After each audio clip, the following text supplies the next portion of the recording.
Hi, and welcome back to The Good, the Bad, and the Anxious. My name is Rebecca, and I am here to document my journey to bariatric surgery and beyond. I had the vertical sleeve gastrectomy on January 16th, 2021 at Blossom Bariatrics in Las Vegas. I'll put my stats down below in the description, as well as a link to my Instagram and any other interesting links that I think you should see. So check that out. And right now I'm exactly 3 weeks post-op. It seems like so much longer than that, but it's only been 3 weeks. So obviously this video is a week late. This should be my 2-week check-in, but it's really my 3-week check-in. And there's a good reason for that. Week 2 started out great, didn't end so great, and then week 3 has been kind of like they blended into week 3, and week 3 has been hell. So week 2 started out great. I got my water in, got my protein, I was walking a lot. I was kind of slowly moving from my the no chew liquid diet that I was on into a couple other no chew foods. Like I tried cottage cheese, yogurt, and then later in the week, right before I hit my 2 weeks, I tried refried beans and cheese. And I was feeling pretty good, honestly. I'd also had to take my sick cat into the vet because when I got back from surgery and from being in Tahoe, he was not eating, he was not doing well. And we did a bunch of tests, and I was super worried about him.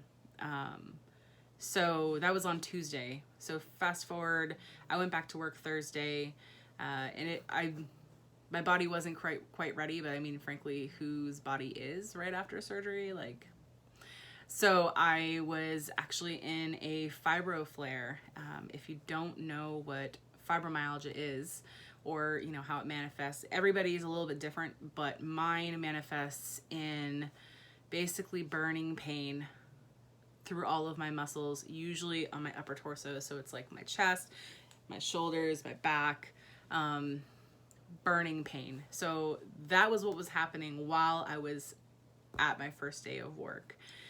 Plus, I don't know if you know this, but if you sit at a desk all the time and then you go and you don't sit at a desk for a couple weeks and then you come back and you sit at that desk, your body actually deconditions. And my body had deconditioned. And so suddenly all of a sudden I was in pain, like my muscles hurt, not just from the fibro, but trying to remember how to move and do my job in my chair that I had, not been in for 2 weeks. So I was just kind of exhausted, in pain, tired. I had a ton of work ahead of me. I knew that I was gonna have to stay late that night, and then right before everybody left and I was gonna be able to stay late and get a whole bunch of data entry done, my vet called and informed me that my cat, Odin, has FIP. If you don't know what FIP is and why that's a bad thing, it's feline infectious peritonitis, and basically it is a mutated form of the feline coronavirus. And if you don't know that coronavirus is a set of viruses, it's not a very specific one. It's a set of them. So there is a feline version, and my cat had turned into FIP. FIP has a 95% mortality rate. So basically, my first day back at work, I'm just hit with this ton of bricks. My 2-year-old baby boy is gonna die. So I was destroyed, absolutely destroyed, devastated.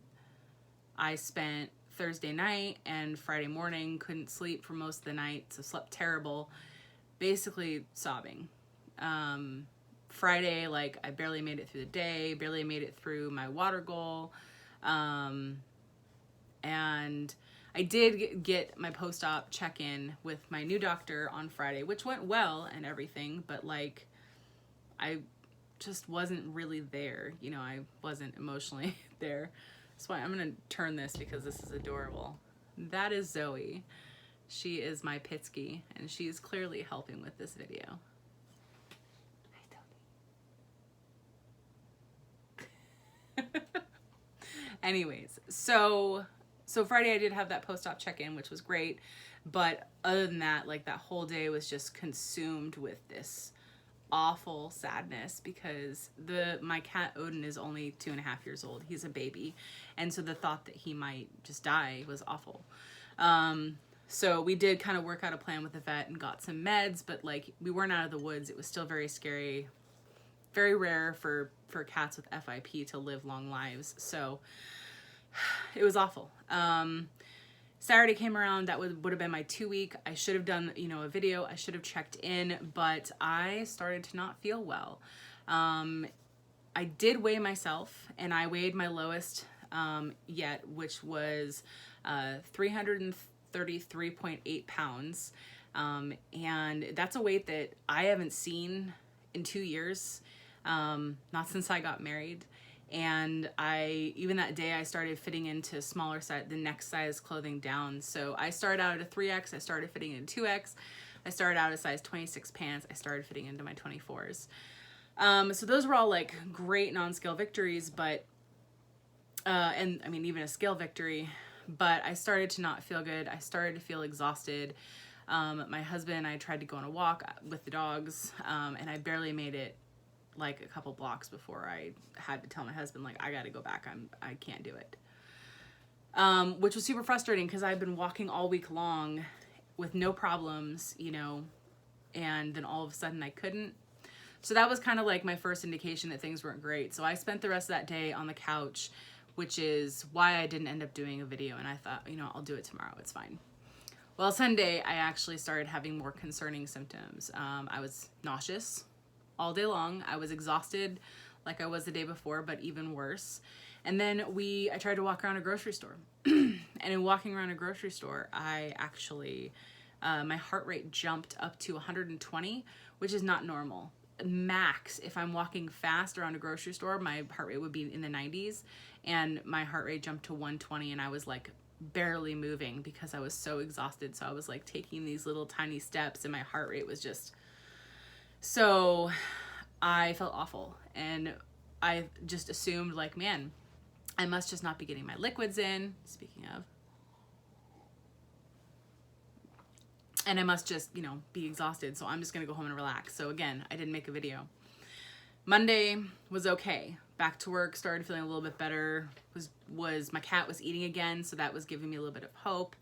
So I just kind of chalked it up to like, that was a bad weekend.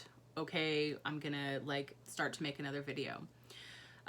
Tuesday though is kind of where like everything peaked. I woke up with this horrible pain in my right shoulder, like right here, super sharp, and it would spread down into my chest and in my ribs.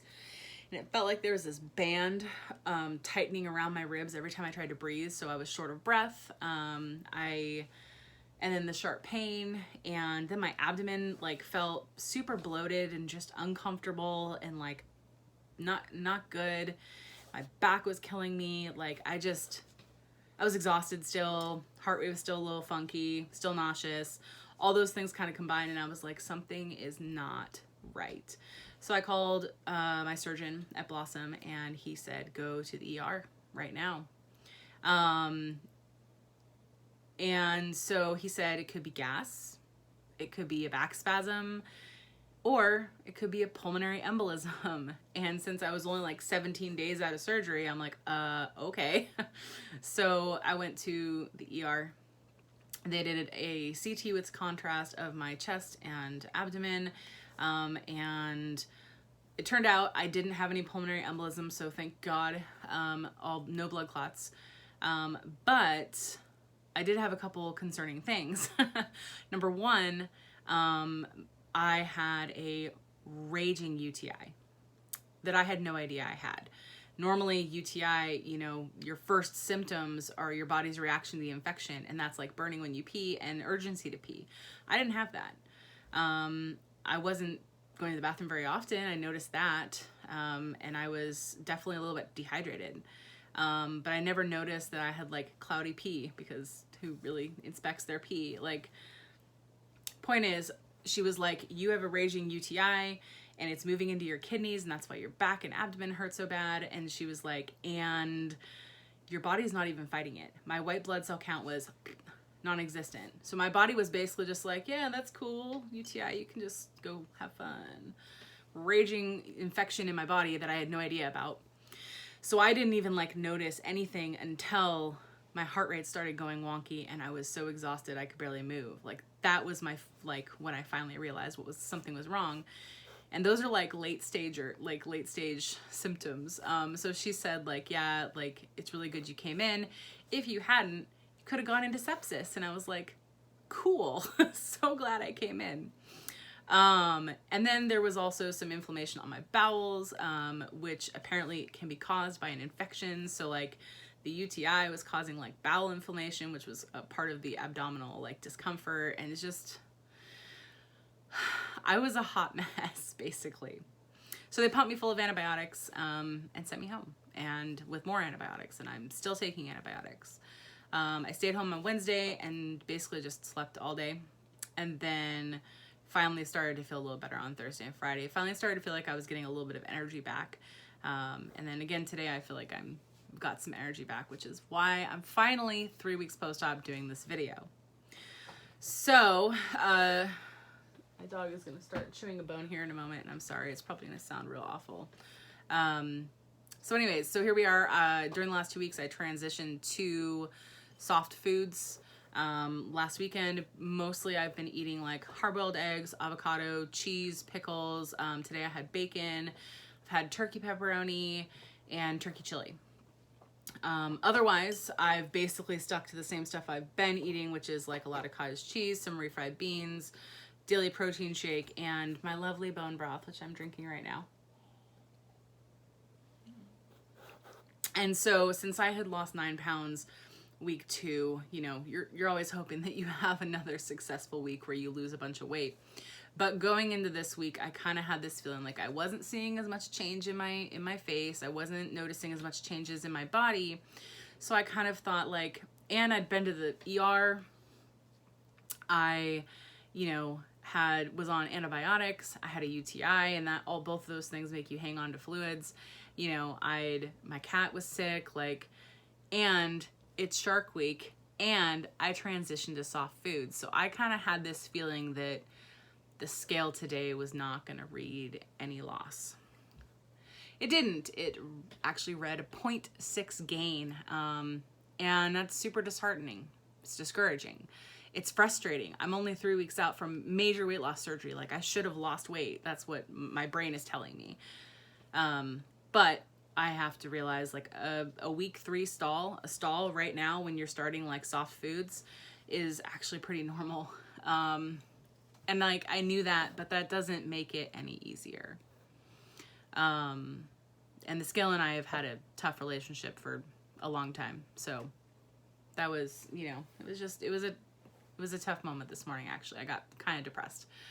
But I am down a total of 23 inches all over my body. And I am down almost, like I said, a full size in clothing. So I'm just trying to cling to the non-scale victories as much as I can, to get me through the bad days. And then Zoe helps me get through the bad days too, huh?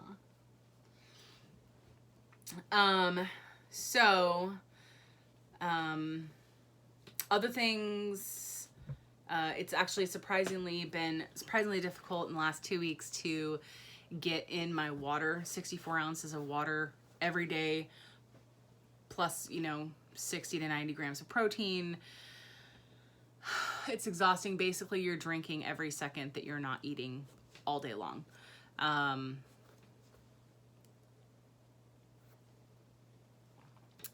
And it's exhausting, and I'm still slightly dehydrated. The antibiotics take their toll, as well as the UTI makes you hold on to fluids. So I'm just hoping in the next week that just kind of calms down. Also, the head hunger is real. I do plan on doing my next video on the difference between head hunger and real hunger and what that feels like, because it has been a challenge for me, a big challenge for me to kind of figure out what full is, what satisfied is, what are my cues for being full. It's definitely different between like soft foods and solid foods. Like I can fit 5 to 6 ounces of cottage cheese in my stomach, but I can't do that with more solid foods like a chaffle, or today I had a little sandwich. Like I couldn't fit most of that in my stomach. I actually ended up giving the extras to my husband, which is great. But yeah, head hunger has been a big challenge for me.